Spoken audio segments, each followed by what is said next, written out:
Tonight on The Roast, the world's first test tube burger, and a study links our emotions to the weather.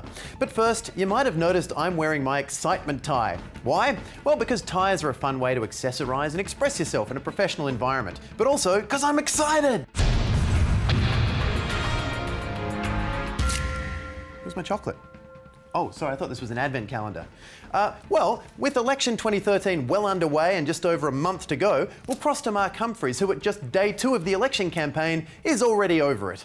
In the words of a child in a predictable road trip film, are we there yet? There's a month to go of this campaign, and yesterday saw both major parties hit the ground running, with Prime Minister Kevin Rudd holding a press conference to announce a $450 million package that would extend before and after school care. Good news for lovers of fairy bread. Rudd said he'd be making sure that the children's time is well spent. Kids are taken out from behind the computer, run around chasing balls, putting balls through hoops, doing all that sort of thing. Good one, Shaq, but put that raptor hand away. And in Brisbane, Coalition leader Tony Abbott made several media appearances saying, "Today I've written to the head of the Department of Prime Minister and Cabinet to say that the first act of an incoming coalition government, should we win the election, will be to prepare the carbon tax repeal legislation." To which they replied, "That's great, but this is the Department of the Prime Minister and Cabinet, not the Department of things that might happen in the future." Finally, James Diaz, the Liberal Party candidate for the marginal Western Sydney seat of Greenway, was quizzed on coalition policies by Channel 10's John Hill. Despite being flanked by the world's least intimidating security team, Diaz carried himself in a fluent, graceful, almost presidential manner. You must support families that are doing it, struggling with the cost of living. By kicking up company tax? No, that's it, no. Okay, that's the last. By kicking up company tax? By kick. Well, they're kicking up company tax by 1.5%. Do you have an answer to that? Go on, that. Is there an answer to that? They're kicking up company tax by 1.5%. Surely that's a bad thing. We support families. What a dunce! For The Roast, I'm Mark Humphries. Now, that Labor Party announcement yesterday of an extra $450 million for after-school care came as a bit of a surprise to a few people. But according to Treasurer Chris Bowen, these sorts of spending measures were allocated in the financial statement that was released on Friday. So for more on that, we'll cross to Nick Richardson, who does have the government's financial statement. Nick, in that document, have you found any more of these spending measures that haven't been announced yet? Tom, initially the only thing I could find was this. There were no specific spending measures because the government's spending measures will, according to Treasurer Bowen, be announced in the coming days and weeks, which means, I think, that they must be cryptically hidden as to not reveal any spoilers. Kind of like how the Bible hid all that September 11 stuff. The compact arrangements of these 3 words. Everyone's blind to the cryptic spending measures in this financial statement, except me. You want to know who's really paying for this budget, Tom? Because there's something the government hasn't announced yet. Yes, I always suspected my Dolomites account was secretly controlled by the state. Now I know once and for all. Always with the Dolomites. So while Kevin Rudd's financial statement might be cryptic, there was nothing cryptic about that cut the carbon tax letter that Tony Abbott sent to the office of the Department of Prime Minister and Cabinet, a department that, as we reported yesterday, is in caretaker mode now that the election's been called. Hey, do it! So no more putting balls through hoops and doing that sort of thing. Nope. Now that there's a good chance that Tony Abbott could become Prime Minister, those public servants better start filling in the blanks of his plan to repeal the carbon tax legislation, where the blanks are everything below the title. Poor public servants. Well, at least Abbott will probably fire them if he gets elected.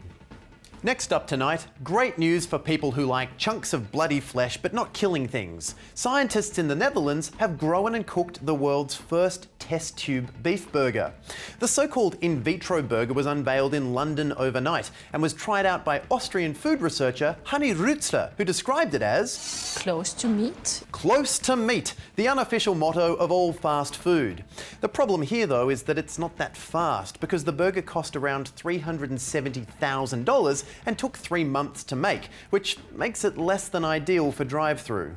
Welcome to Faux Burger. Can I take your order, please? Yeah, could I get one of those test tube burgers, please? One test tube burger. That'll be $370,000. And how will you be paying today?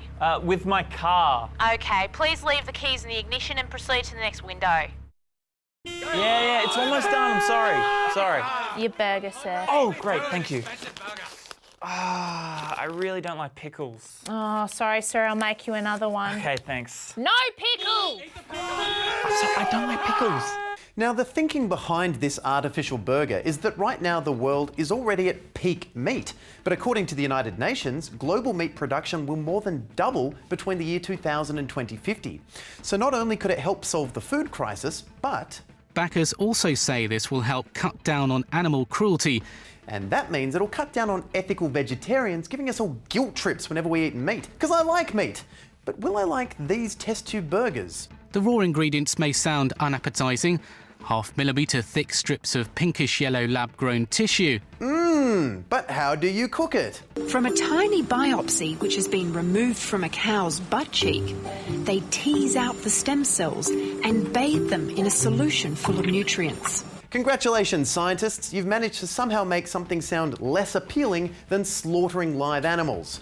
For more on these burgers, though, we're joined again by Nick Richardson. Nick, you're now out to dinner. How do you feel about this in vitro meat? Oh, Tom, this is just the start. I mean, if they can create artificial beef using cow muscle tissue, they can create anything. Oh, like a chicken? No, think bigger. Like a really big chicken? No, like humans, Tom. I mean, imagine being able to eat your friends and loved ones without the social faux pas of being an actual cannibal. What? So you're not at all perturbed by this weird science? No, Tom, if you ask me, science isn't weird enough. I mean, why settle for something we've already got, like beef, when you could create many more exciting meats? I mean, imagine being able to eat, guilt-free, a Galapagos turtle, or a dinosaur, or a kitten, or a Tom Glasson burger. What? Oh, Nick, stop that. You creep me out. No, it's not me, Tom. It's these violence-inducing weather conditions. Oh, well, that brings us to our next story. Violence-inducing weather conditions. Yes, scientists have used 60 studies from around the world to establish a close relationship between incidents of violence and climate events, such as monsoons and heat waves, which might explain why I saw this weather report last night.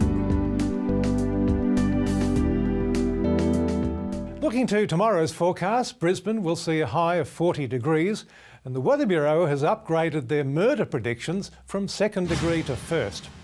And that total fire ban across most of Victoria has been upgraded to a total firearms ban. It'll be slightly cooler tomorrow in Hobart, so you can expect some passive aggression and name-calling. On the waters, north to northeasterly winds will increase up to about 30 knots tomorrow, and those knots will come in handy if you're planning to hang someone over the weekend. And finally, New South Wales can expect a spate of gangland shootings due to the warm front coming across the Central Tablelands. So, Juanita, if you're heading out tomorrow, be sure to take your bulletproof vest and leave the umbrella at home. Right, well, this clearly has deep implications for the future of a society in an age of global warming. And for further commentary, we'll cross to sociological correspondent Jazz Twemlow. These are humans, probably off to the cinema to see that rom-com with their partner and afterwards buy a shit beanbag. Dosed up to the eyeballs on Apple products, buzzing on a diet of hashtags and coffee they've just taken photos of. This is civilization. But be afraid. All it takes to turn these peaceful, walking Twitter profiles in a skin costume into this is a hot armpit. Sure, the homicide rate may be going down, but that's only because there are enough ice caps and air conditioning to keep you idiots from bathing in each other's blood like a big sweaty bunch of stab-knifing crazies. Oh, this just in. Yep, I've lost my faith in humanity. I mean, can you try not punching someone just because you happen to have an argument while being warm? If you are prone to violence just because of the warming effects of carbon, try removing yourself from society in a massive fridge, or call this number. Otherwise, we face living in a terrifying dystopia where this is an everyday event. And how does the client plead to the charge of murder? My client pleads not guilty because it was quite hot at the time. Well, the defendant is pleading climate. That sounds reasonable. All charges are dropped.